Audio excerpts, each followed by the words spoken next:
अणुर्बृहत्कृशस्थूलो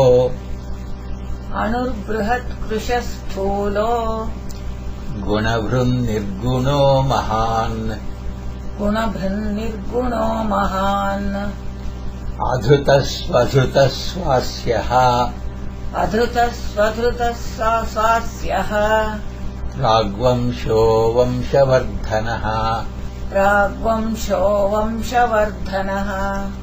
He is so subtle that he can fill an atom. He is bigger than the biggest. He can move about anywhere without obstruction. Remaining in one place, he can reach out to everything and everywhere. His power of supremacy is such that by mere desire, he can invest his character in anything he wants to and support it. He can enter the minds and bring them under his control. He has such outstanding power. He cannot be restrained or restricted.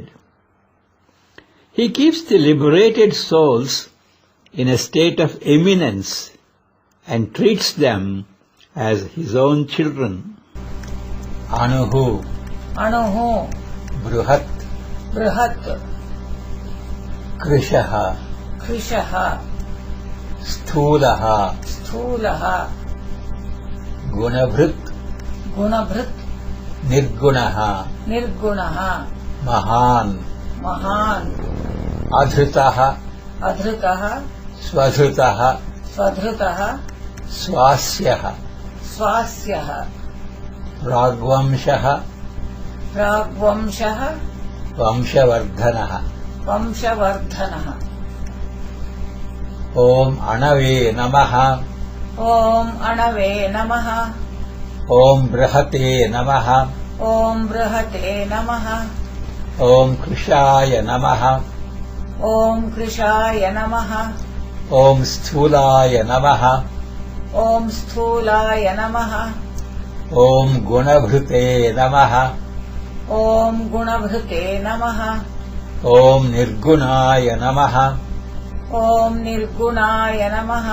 Om Mahate Namaha. Om Swadhrutaya Namaha. Om Swasyaya Namaha. Om Pragvamshaya Namaha.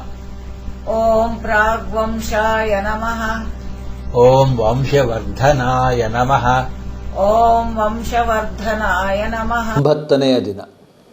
ಈತನು ಎಷ್ಟು ಸೂಕ್ಷ್ಮರೂಪಿ ಎಂದರೆ ಅಣುವಿನೊಳಗೆ ಹುದುಗಬಲ್ಲನು. ಹಾಗೆಯೇ ದೈತ್ಯರಲ್ಲಿಯೇ ದೈತ್ಯ ಈತ. ಯಾವುದೇ ಅಡೆತಡೆಯಿಲ್ಲದೆ ಈತನು ಎಲ್ಲಿ ಬೇಕಾದರೂ ಸಂಚರಿಸಬಲ್ಲನು. ಒಂದೇ ಸ್ಥಳದಲ್ಲಿ ಸ್ಥಿರವಾಗಿದ್ದುಕೊಂಡು ಈತನು ಯಾವುದನ್ನು ಬೇಕಾದರೂ ಎಲ್ಲಿ ಬೇಕಾದರೂ ಸಂಪರ್ಕಿಸಬಲ್ಲನು. ಈತನ ಶಕ್ತಿಯ ಪ್ರಾಬಲ್ಯ ಎಷ್ಟಿದೆ ಎಂದರೆ ಬರಿಯ ಸಂಕಲ್ಪ ಮಾತ್ರದಿಂದಲೇ ತನ್ನ ಗುಣಲಕ್ಷಣವನ್ನು ತನಗೆ ಬೇಕಾದ ಎಡೆಯಲ್ಲಿ ತೊಡಗಿಸಿ ಅದನ್ನು ಸಂರಕ್ಷಿಸಬಲ್ಲನು. ಈತನು ಮನಸ್ಸುಗಳೊಳಗೆ ಪ್ರವೇಶಿಸಿ ಅವುಗಳನ್ನು ತನ್ನ ವಶಕ್ಕೆ ತೆಗೆದುಕೊಳ್ಳಬಲ್ಲನು. ಈತನಿಗೆ ಅದ್ಭುತ ಶಕ್ತಿ ಇದೆ. ಈತನನ್ನು ಯಾರೂ ನಿಗ್ರಹಿಸಲಾಗುವುದಿಲ್ಲ ಹಾಗೂ ನಿರ್ಬಂಧಿಸುವುದಕ್ಕಾಗುವುದಿಲ್ಲ. ಮುಕ್ತಿಯನ್ನು ಹೊಂದಿದ ಆತ್ಮಗಳನ್ನು ಉನ್ನತ ಸ್ಥಾನದಲ್ಲಿರಿಸಿ ಅವುಗಳನ್ನು ತನ್ನ ಸ್ವಂತ ಮಕ್ಕಳಂತೆ ಆದರಿಸುತ್ತಾನೆ.